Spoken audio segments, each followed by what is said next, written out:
Thank you so much. And thank you, Chairman Anil Shastri, Professor Vikas Bhatnagar, with whom I've been in touch, all of the dignitaries, and especially my personal welcome to the incoming second batch of the Fellows Program in Management. What I'm most impressed is the diversity of the people who have joined the program, a very rich year experience, and the number of years of experience they bring together into the program, I just calculated quickly, is more than 200 years. Use that experience. Those perspectives that you have learned from different areas will be very valuable in your journey toward a value-based research that you are doing. So I congratulate, in fact, the selection committee, but more importantly, the fellows themselves, to volunteer to do this long journey that you are going to go through. This is not a 100-meter dash. This is a marathon. And in a marathon, you will need the energy. You will need the low carbohydrate pasta, as it is called. And it's very important. The only pasta you will have in this journey is, and you will feel lonely quite often, is your own passion. If you are passionate about what you are doing, you will make the journey successfully. So I just wanted to mention that I was very impressed, not only the introductions that I heard, but the background of the people they have. And some of them have already articulated the projects they're going to do, which is great. So all of you have chosen to contribute back to the society. Whatever you're doing currently, you don't feel good enough or happy enough, you would like to do something more or different. I think that passion and drive will be very valuable. And you have chosen a profession, becoming more academic, becoming an institutional person in education or back into the corporate world, but you are going to make impact on thousands of people, either employees in the company or, of course, students in the academic setting. It's probably the most noble profession you will ever do. You will not realize you have made an impact on somebody till 20, 30 years later on. He or she drops you a note, calls you up out of nowhere and say, you made a difference in my life. You have experienced that yourselves during your high school days, sometimes during your college days, and sometimes at the workplace. Somebody made a difference in your life.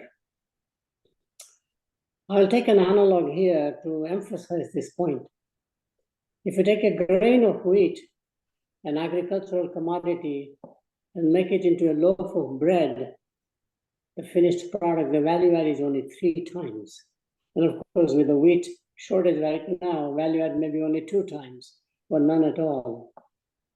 If you take a rough diamond, a good diamond cutter will polish the diamond and increase the value to about 15 to 20 times.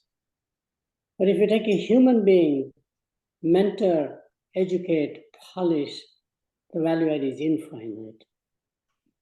And the sense of meaning and happiness you'll get in your life would be very different than, let's say, just earning money or having some other material possession that all of us strive for. Society demands on us.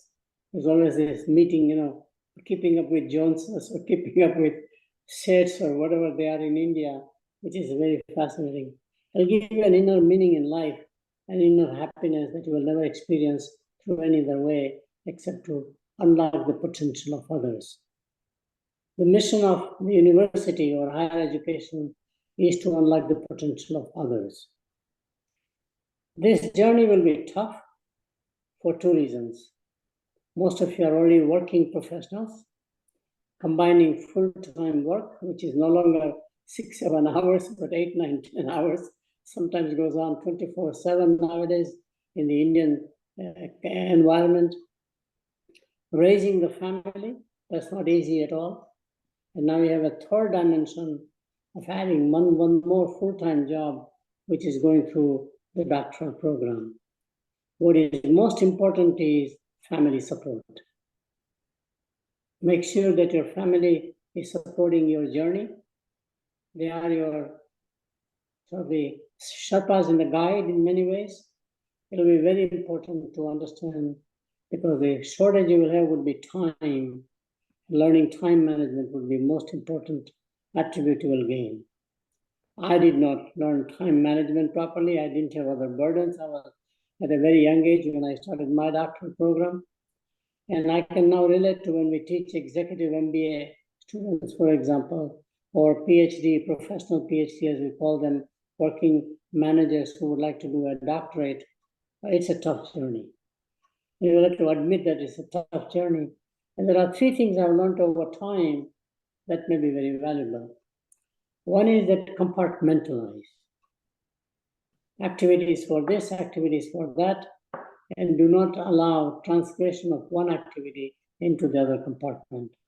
I found that has helped me a lot. Second thing is to have what is in accounting we call the FIFO model, first in, first out. I used to wait for deadlines to review papers, to meet with my students and review their research, whatever they've done, and I would never meet the deadline. So I learned from a senior colleague myself that don't wait for the deadline, do it as you go along. And the third principle has been very valuable in my own life, and that is that there is no some such thing as perfection in any discipline, whether it's physics, whether it's engineering, whether it's math even, let alone management. And therefore, don't go for 6 Sigma, but primarily have an aspiration to like a 4 Sigmas, 5 Sigmas. Satisfying is important. And since you are driven by your own motivations, your own standard will be the high standard. So long as you feel good about what you do in research and education, the better off you will be. These are just a few points, but I'll now start the real comment. First of all, I am a refugee from Burma.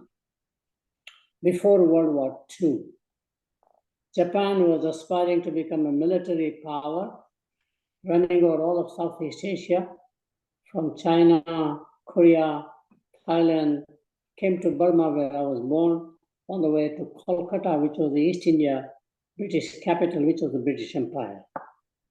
Taking over that was their intention, and they were brutal. They were very good army people, and my family decided not to leave. My father had gone as a rice trading merchant. We come from a merchant community, not the educator community.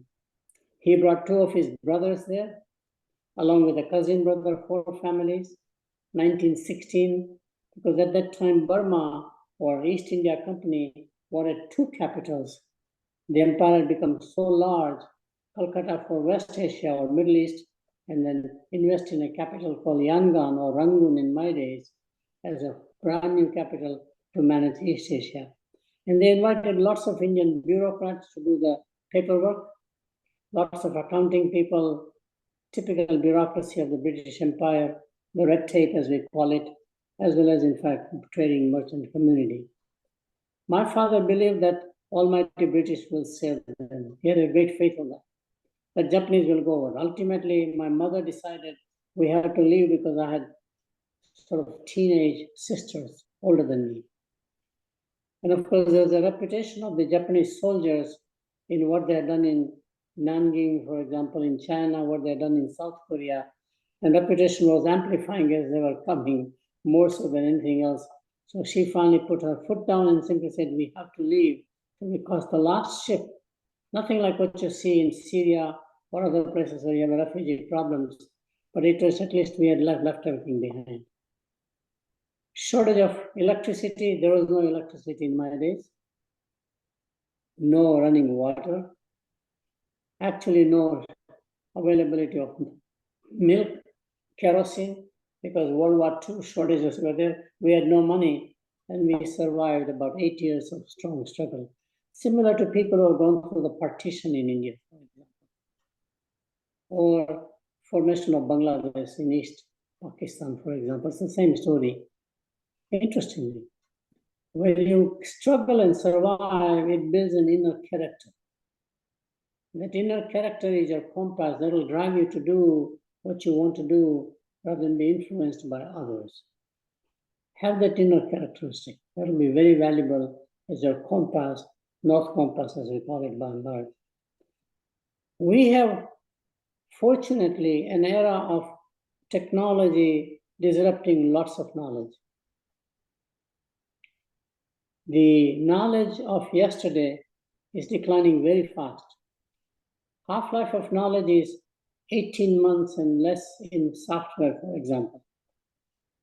In management, my calculation is that also it's about 18 months. I'm about 85 years old, 84, about to become 85, and I'm now learning ChatGPT.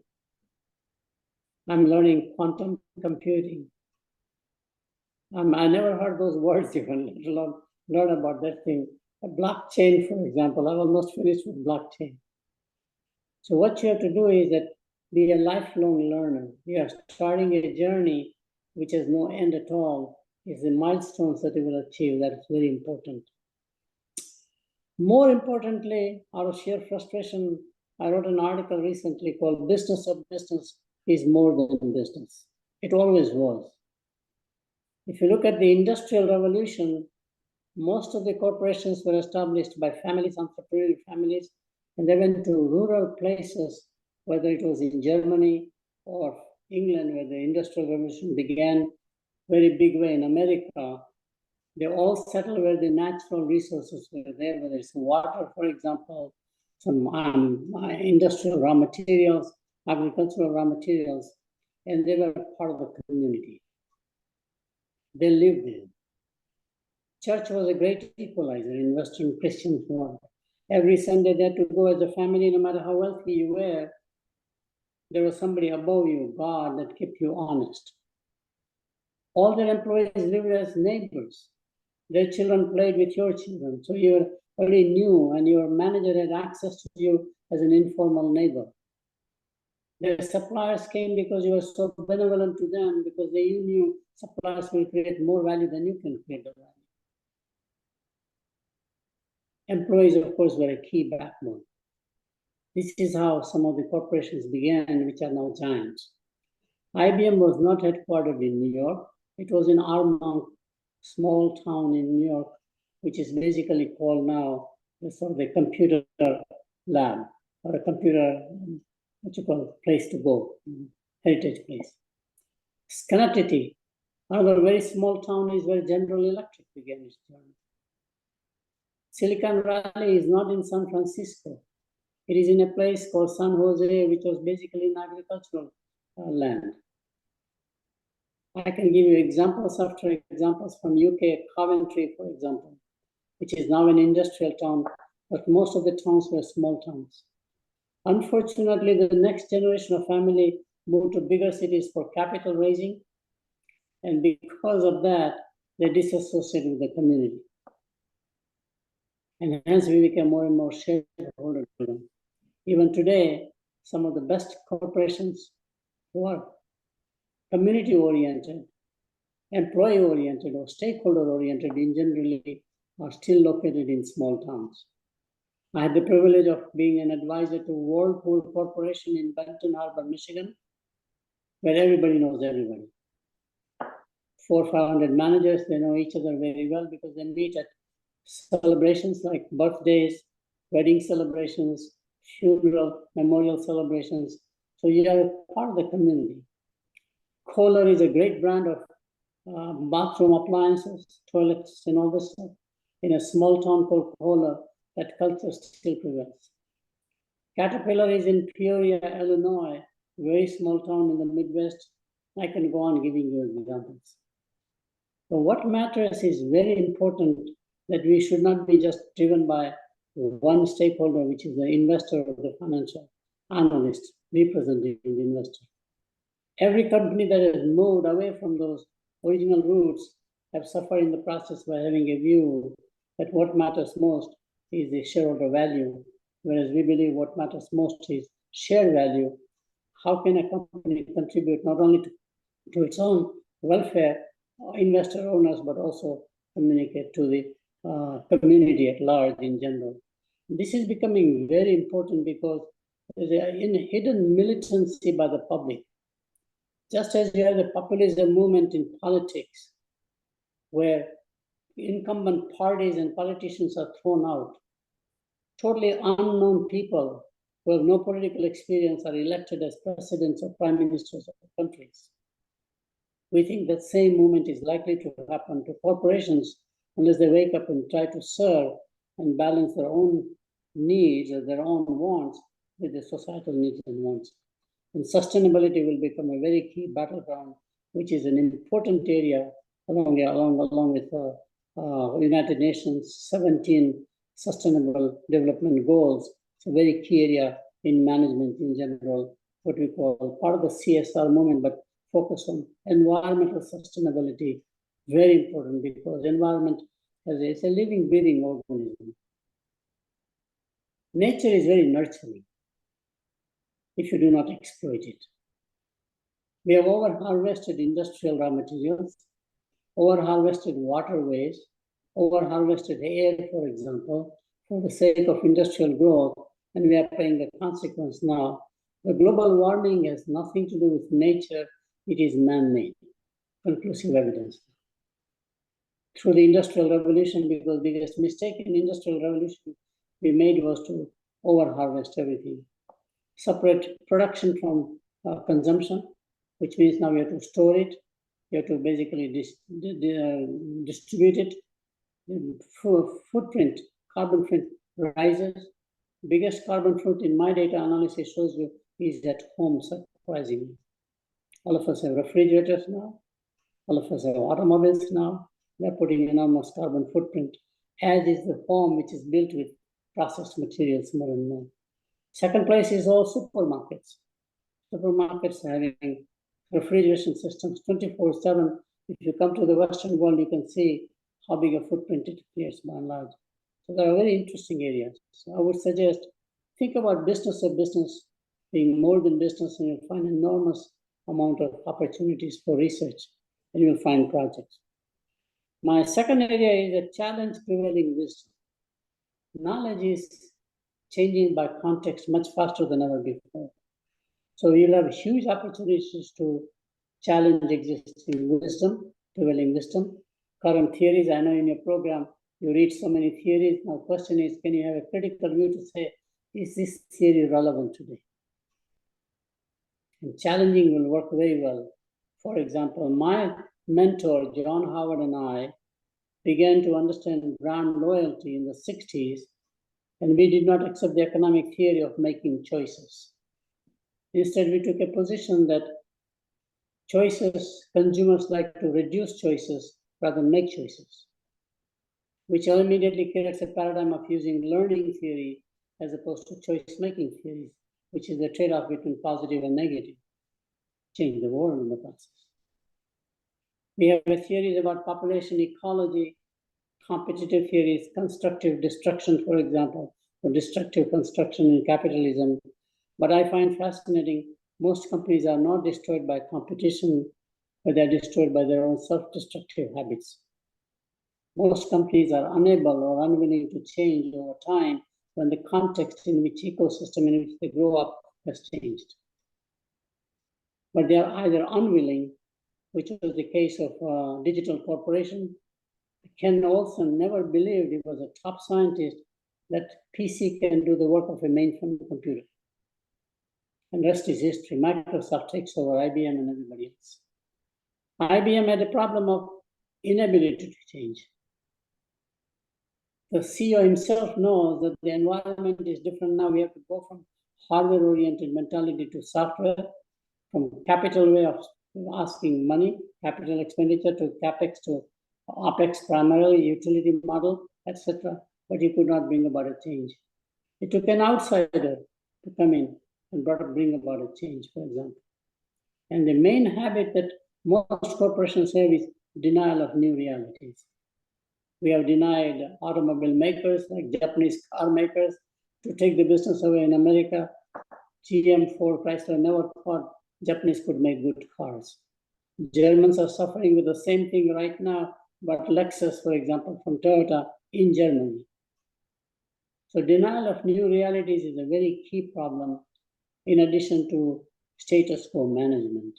So these are the new paradigms one can create very easily to show that there is a new knowledge we can create as the knowledge becomes obsolete much sooner. I have one more suggestion, and that is that try to be what I would call rigor versus relevance. You will be emphasizing more and more the rigor in the academic research, and rigor is primarily focused on three things. Can you come out with a theory based on logic that's so compelling? Can you design your study in many ways, whether it's a literature review, for example, or an experimental study, or an empirical research, or nowadays data mining, makes no difference. But design is very important. We don't spend enough time in design. We jump to the last stage, which is analytics. On the other hand, most of the research we do in management, and unfortunately in marketing more so, is not newsworthy. No newspaper calls on you and simply say, let me talk about what research you are doing, let me distribute to the masses. But how to become newsworthy? Newsworthy basically says, take a more broader societal problems. Try to solve, because management has a skill set, a toolkit. Marketing is enormously powerful discipline. How can it be used for serving not only the shareholders and the investors and the family, but also the society at large? And there are plenty of those opportunities. Our discipline deals with two major stakeholders of human behavior, which is workers and consumption, work and consumption. And the example is basically today, business as an institution is not trusted by society, especially in more recent arena. With social media, it's being amplified even more. Sustainability is still beginning as a journey from a scholarly research viewpoint in management. Poverty is a major issue. How do you do poverty reduction, for example, using management techniques? And of course, how can we learn about the impact of digital society on human behavior?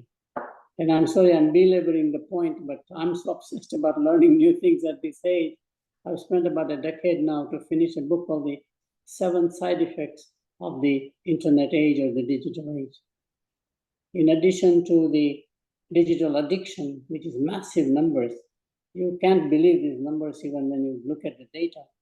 But more importantly, we are more and more living like roommate family.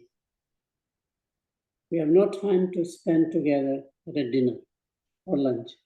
We rush lunch now. Then everybody goes out in their own corner. Somebody's on WhatsApp, somebody's on YouTube, somebody is talking on the phone, somebody's watching television. So we live like roommates in a family. Family get together at meals is the most important way of value transfer of values and norms from one generation to the other. We don't have it. And in India, just like here, we are becoming more and more nucleus family. Having grandparents or grandchildren together makes no sense. They don't want to stay with you. In fact, most grandparents in India that I know basically don't want to be babysitters anymore. They think they've got the freedom after raising their children to travel and do other things. And there's always that issue about how do you transition values, especially our ancient wisdom, to the next generation, is becoming a very key issue. That's just one area. There are so many other areas, in fact, about the side effects. Because internet and the digital age is like a powerful drug or a medicine. It has, like all powerful medicines, it has a side effect. That's the research area I'm doing, keeping me still very excited about what I do. And the last comment is very, I think personally very key. Try to be what I call a deep generalist. Doctor program will make you narrow. Go specialize, specialize, specialize. As you see in science, as you see in engineering, here you have to become a generalist. You know everything about every subject, but you are not an expert on them. Because the best new knowledge you can create is just connecting the dots. What is true in one part of discipline, that's in management, supply chain, may be very relevant to other parts like marketing. In terms of, for example, loyalty of a customer, the HR processes in companies where you select employees. You don't say everybody is my customer, you are our employee. You select them, you have a process. We don't select customers and we pay a price for that. Then you orient the employee to say, you are now working in this culture. Our opening hours are such and such. Here is our hierarchy, here is our location. We never train customers to say, this is the way I operate. We are basically understanding of the employee about promotion and career planning. The HR function simply says, I need to figure out how to retain this talented person. We don't have any strategies to say, how do you create loyalty among customers? Or think about what the customer's next needs would be, essentially. We retire out with grace. Employees who worked very well, we never retire out customers with watching the old days that we used to be. So HR processes can be very valuable on customer journey. And marketing can teach from customer side into HR how to become an internal customers that you have and how do you manage them. Marketing is a lot of disciplines. So combining the two knowledges, connecting the dots is more powerful than anything I can think about. So again, I can go on forever because we are all professors, we love to talk and go on. But I do want to congratulate the new class. It was just exciting to have each one introduce themselves and the passion you see in them. I think that passion would be very important. If you don't have a passion, then in the doctoral program, you'll have a burnout. That burnout, unfortunately, is more problem in America in management. We find 50% of our doctoral students go in a clinical depression. And some of them never come out. Because it was something somebody else asked them to do. It is not something they want to do. And how can you have the institution and the guides and the professors can mentor you to unlock your potential? There's no excitement in the work that you do otherwise. You have that passion, which is what drives me even today. And I've been blessed to have very good doctoral students who have become lifelong friends over time, which is very, very, very satisfying. Ultimately, it's like raising good children in many ways. You take pride in them, not in who you are. Again, congratulations and welcome to the second batch of the FPM program at Lal Bahadur Shastri University. Thank you.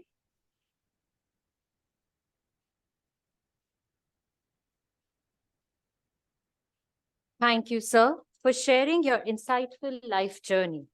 We are indeed blessed to have your presence for the second inaugural FPM ceremony and to receive your blessings in terms of few points that you provided, such as what we need to measure is not perfection, but our satisfaction and aspiration. And what we require in research is passion and rigor.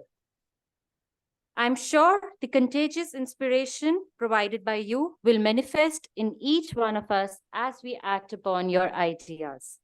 May I now request Director LBSIM, Professor Gupta, and Chair FPM, Professor Bhatnagar, to virtually present a memento and gift to Professor Sheth.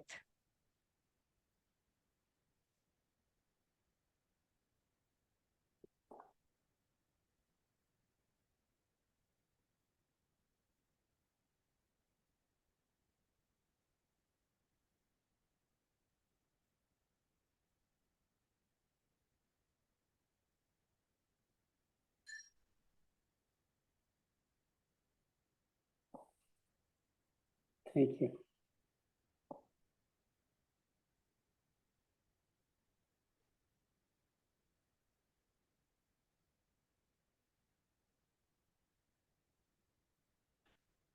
Thank you.